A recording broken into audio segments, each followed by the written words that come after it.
Shalom, Shalom. All praise to Yahweh Bashim Yahweh Shai. Double honors to the elders of GMS.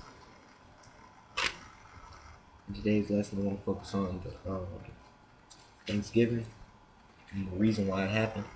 And the reason why it happened was because it was the result of the curses that the Lord placed on the nation of Israel.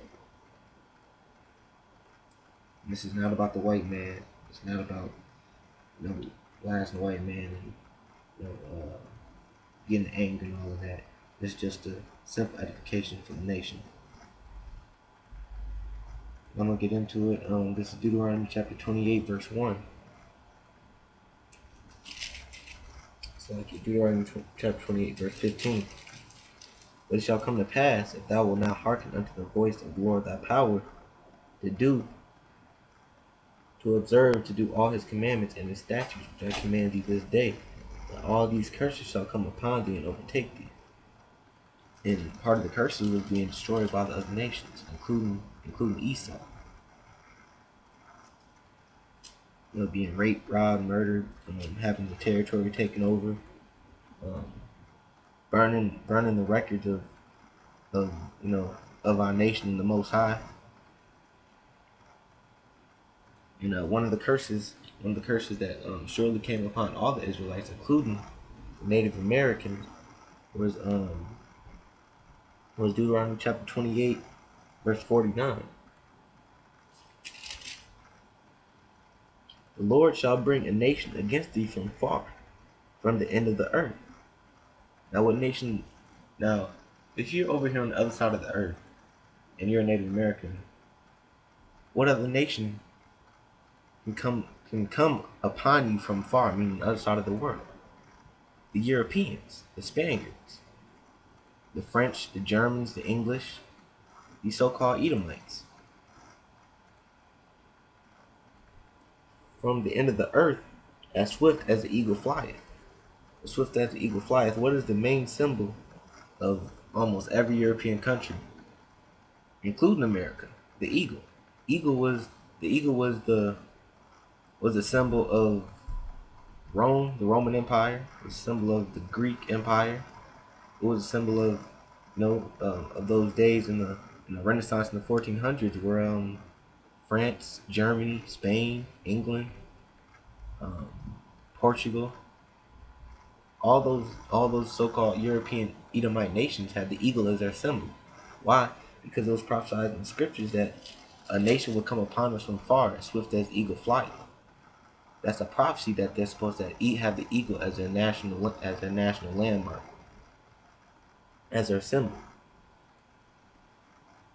A nation whose tongue thou shalt not understand. Right. When they came over here, they spoke French, English, German, Portuguese, Spanish. We don't understand any of that because we spoke Hebrew. The only reason why we speak English today and Spanish and all these other languages is because when they came and conquered us, they forced their languages on us. They beat our language and our culture out of us and gave us theirs. A nation of fierce countenance, which shall not regard the person of the old, nor show favor to the young. Right. When they came to America, to the Americas, and raped, robbed, and murdered, our people, they didn't care about if you were old or if you were young. Matter of fact, they played games with you if you were old or if you were young. They what's the word for it? I can't think of the word for it, but they used to play games like pick a nigga, for example. Just pick a nigga and shoot him. They would hang the Ephraimites from mountaintops by their hair, and chop their hairs off. They would feed our babies to alligator bait. All types of gruesome, monstrous, disastrous things that any person can think of. They're not even human beings, they're monsters. There's no way a human being can think of such punishment like that. That's just a punishment from the Most High, because why? Going back to Deuteronomy 28 and 15, we didn't follow after his law, statutes, and commandments like he told us to do.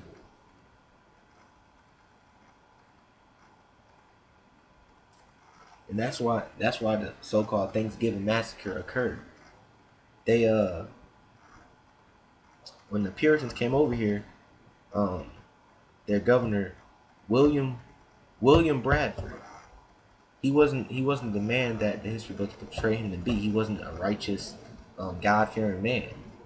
He was nothing but a pillager, a murderer, and a rapist. And that's the thing with the Edomites. They try to consume everything. What they have is never enough, and that's prophesied in the scriptures too. This is Habakkuk chapter 2.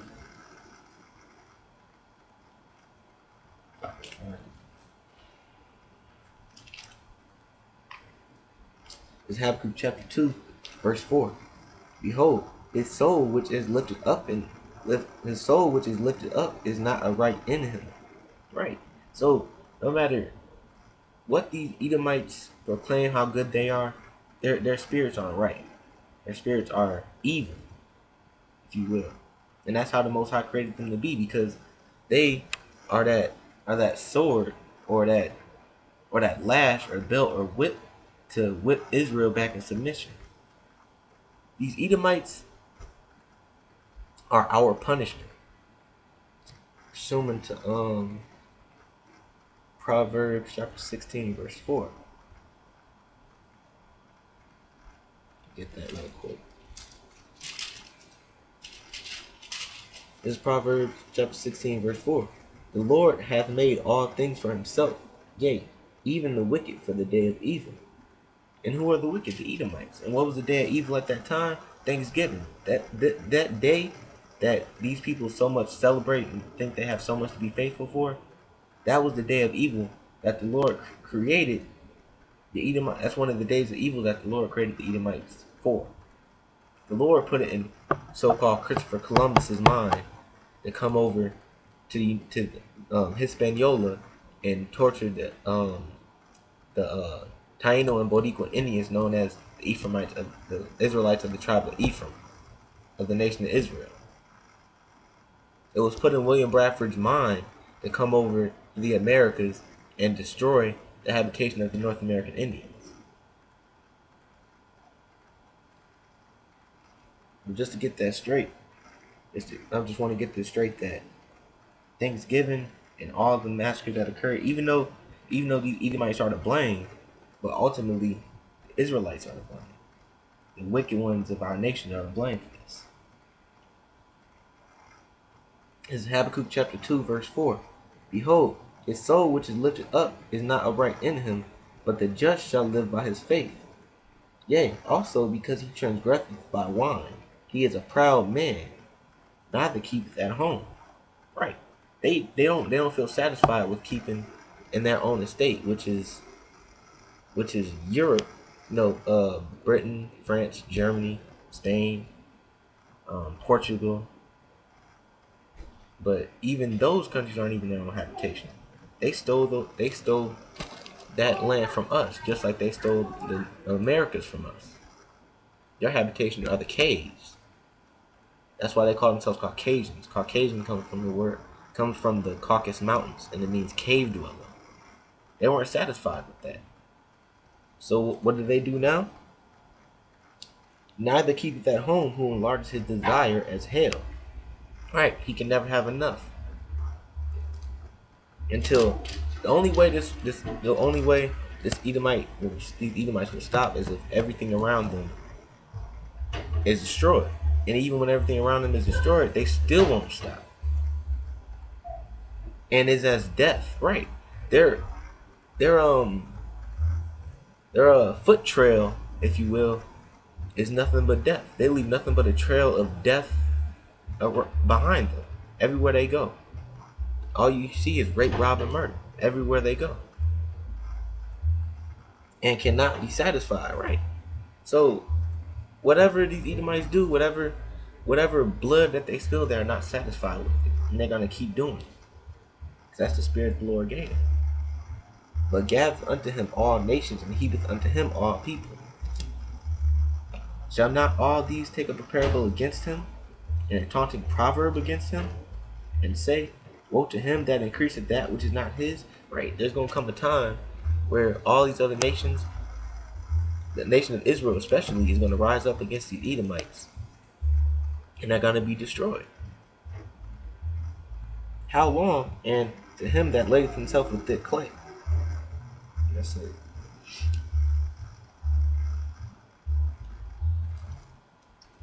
And before that time comes, anybody that does something wicked, they always try to cover it up. And an amazing way that these Edomites covered this up was through the history books.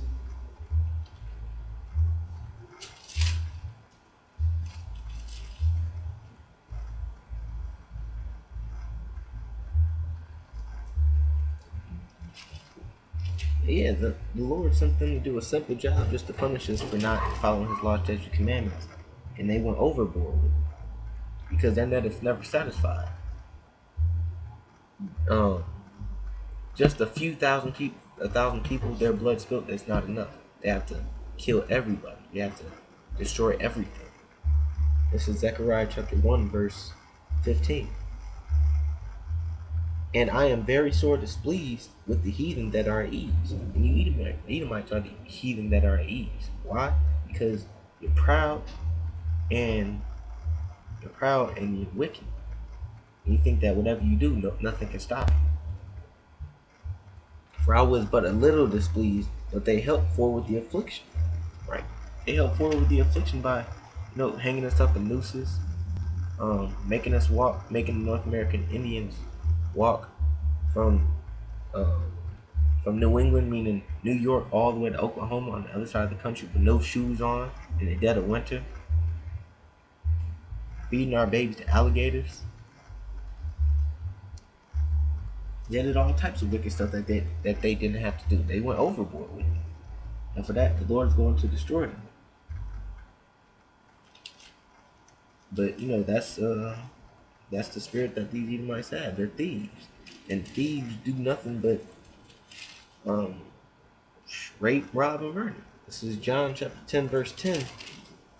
The thief cometh not, but for to steal and to kill and to destroy. And that's what Esau definitely came to do: to steal, to kill, and destroy. I am come that they might have life, and that they might have it more abundantly. That was the first part of the scripture. Second part of the scripture is talking about Yahushua when he came and walked on the earth so that the Israelites may have life, meaning that we may follow after the Lord's statutes, commandments, and gain our lives back, so we can be filled with the wisdom.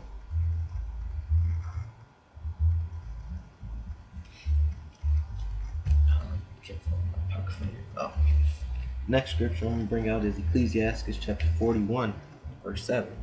Because the sole fact that after something terrible, that you did something terrible, you want to cover it up, right? Because it's shameful if people find out about it.